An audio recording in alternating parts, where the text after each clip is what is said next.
शिक्षकांपाठोपाठ एसआयआरच्या कामाला आशा गटप्रवर्तक महिलांनाही जुंपण्यात आल्याने त्यांच्यामधनंही असंतोष निर्माण होत आहे। वेगवेगळ्या ठिकाणी आक्षेप घेतले जात आहेत, तक्रारी दाखल केल्या जात आहेत। आपल्याबरोबर आशा गटप्रवर्तक संघटनेचे राज्याध्यक्ष राजू देसले आहेत। सर, आक्षेप मुळात कुठल्या कामासाठी घेतला? आशा आणि गटप्रवर्तक हे आरोग्य अभियानाचं काम गाव पातळीवर करतात। बालमृत्यू आणि माता मृत्यू रोखणं हे त्यांचं प्राथमिक काम आहे। या संदर्भामध्ये सरकारने पत्र काढलेले माननीय आयुक्त अनुप कुमार यादव राष्ट्रीय आरोग्य अभियान यांनी 2019ला पत्र काढलेले आशा गटप्रवर्तकांना आरोग्याच्या कामाव्यतिरिक्त कोणत्याही कामाची सक्ती करता कामा नये, निवडणुकीचं काम लावू नये असं क्लिअर म्हटलेलं असताना सुद्धा महसूल विभाग त्यांच्यावरती दबाव आणून अतिशय मानसिक त्रास देऊन हे काम करण्याचा दबाव आणतायत। मिटिंगा घेऊन हॅरेस केलं जातंय आणि त्यामुळे हे काम आम्ही करणार नाही। महाराष्ट्रातल्या 89,000 आशा आणि 4,000 गटप्रवर्तकांनी सर्व संघटनांनी आम्ही ठरवलेलं आहे की हे काम आमच्यावर लादू नये, आशांवर लादू नये, ही आमची भूमिका आहे। आशा कर्मचाऱ्यांकडे साधे मोबाईल आहेत, अँड्रॉइड मोबाईल नाहीत, त्यांना कोणत्या प्रकारचं प्रशिक्षण नाही। सुरुवातीच्या काळामध्ये 7वी 8वी शिकलेल्या ह्या महिला आहेत, त्यामुळे ह्या कामाची सक्ती करणं हे चुकीचं आहे, ही आमची भूमिका आहे। या संदर्भात कोणाशी संवाद साधला तुम्ही? प्रशासनामध्ये अधिकाऱ्यांशी तक्रार नेमकी कोणाकडे केली आहे? आम्ही आतापर्यंत माननीय जिल्हाधिकाऱ्यांना 4 निवेदन दिलेले आहेत, निवडणूक अधिकाऱ्यांना पत्र दिलेलं आहे, मात्र त्याची दखल काही ठिकाणी घेतली गेली। मालेगावला ज्या पद्धतीने त्रास होत होता त्याची दखल घेऊन उपजिल्हाधिकारी सरदेसाई मॅडम नाशिक यांनी कारवाई करून त्यांना त्याच्यातून मुक्त केलं। परंतु आता निफाड तालुक्यामध्ये प्रांताधिकारी, तहसीलदार आणि आरोग्य अधिकारी ज्या पद्धतीने सक्ती करतायत यामुळे महिलांना ऍडमिट होण्याची वेळ आलेली आहे।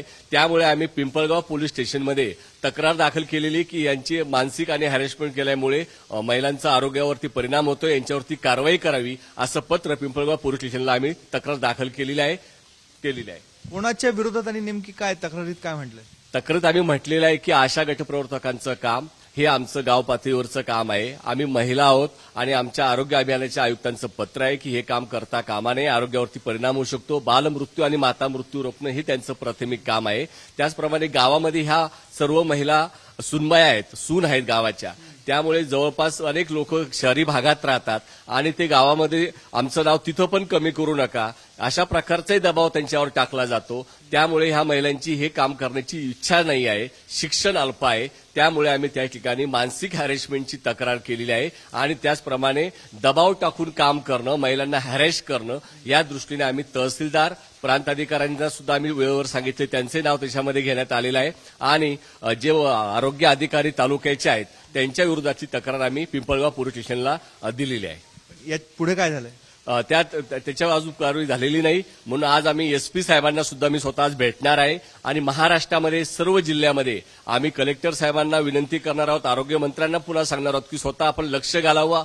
आपल्या राष्ट्रीय आरोग्य अभियानाचे आत्ताचे आयुक्त यांना मी पत्र व्यवहार केलेला आहे, याची दखल घ्यावी, अन्यथा महाराष्ट्रामध्ये आशा गटप्रवर्तक सर्व संघटना, कृती समिती आम्ही रस्त्यावर उतरून या विरोधातला आवाज बुलंद करू।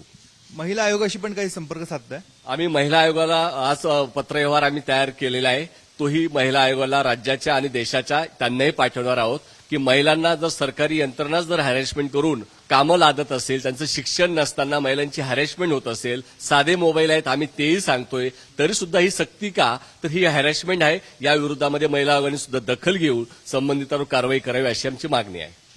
एकूणच आपण बघतोय अशा स्वरूपाचा मतदार याद्यांचं विशेष सखोल पुनरीक्षणचा हा वेळापत्रक आहे। 30 जून ते 29 जुलै दरम्यान संपूर्ण पत्रांचं वितरण केलं जाणार आहे। 5 ऑगस्टपर्यंत प्रारूप मतदार यादी आणि असं करत करत 7 ऑक्टोबर 2026ला अंतिम मतदार यादीचं प्रकाशन केलं जाणार आहे। हे वेळापत्रक आहे।